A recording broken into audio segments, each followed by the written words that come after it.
আসসালামু আলাইকুম। Poultry farming টেকনিক্সে আপনাদের স্বাগতম।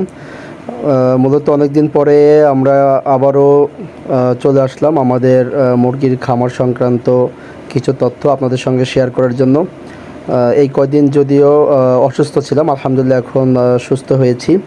এখন আবারও নিয়মিত আপনাদের সঙ্গে যুক্ত থাকতে পারবো ইনশাল্লাহ। তো আজকে আমরা সংক্ষিপ্ত পরিসরে জানব বৃষ্টির সময় মুরগির যত্ন কিভাবে নিতে হয়। যেহেতু এখন কিন্তু বৃষ্টি হচ্ছে, কিছুক্ষণ পরপরই ঝিরিঝিরি বৃষ্টি হচ্ছে, আবার ঢলও নামছে। তো কোন পরিস্থিতিতে মুরগির কিভাবে যত্ন নিতে হবে আমরা সেটা ইনশাল্লাহ আজকে জানবো।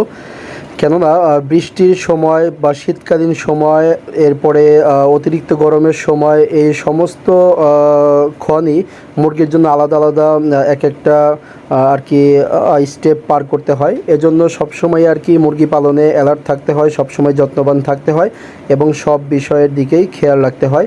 তো প্রথমে যেটা বলবো যে মুরগির খামারের পর্দা লাগানোর ব্যাপারে।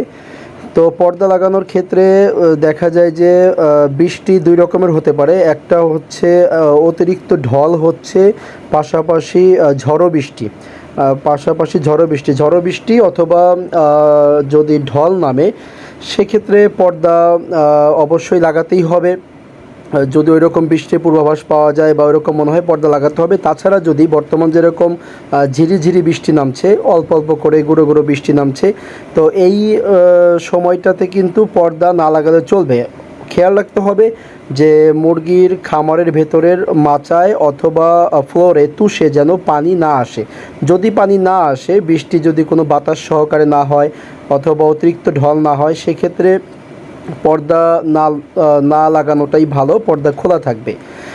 আর যদি কিনা ঢল নামে তাহলে সেই ক্ষেত্রে বা ঝড়ো বৃষ্টি হয়, বাতাস বৃষ্টি হয়, সেই ক্ষেত্রে পর্দা লাগিয়ে দিতে হবে। তবে খেয়াল রাখতে হবে যে পর্দা বৃষ্টি কমে গেলেই পর্দা যেন খুলে দেওয়া হয়। পর্দা যদি লাগানোই থাকে তাহলে কিন্তু ওই অবস্থায় খামারের মধ্যে গ্যাস হয়ে যাবে, পাশাপাশি ডিহাইড্রেশন হয়ে যাবে, নানান রকমের সমস্যা হতে পারে।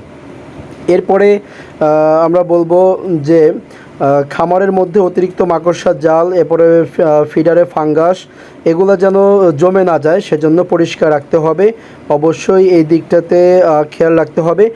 আর যদি কিনা তুষ ভেজা ভেজা লাগে অথবা মাচা ভেজা ভেজা লাগে, সেই ক্ষেত্রে কিন্তু চুনটাকে গুঁড়ো পাউডার করে দিতে হবে। চুন এটাকে পাউডার করে, কিভাবে পাউডার করতে হবে আমরা আগের ভিডিওগুলোতে দেখিয়েছি। চুন পাউডার করে পাথরের উপরে পানি ঢেলে রাখলে পরেই এটা আস্তে আস্তে পাউডার অবস্থায় চলে আসবে।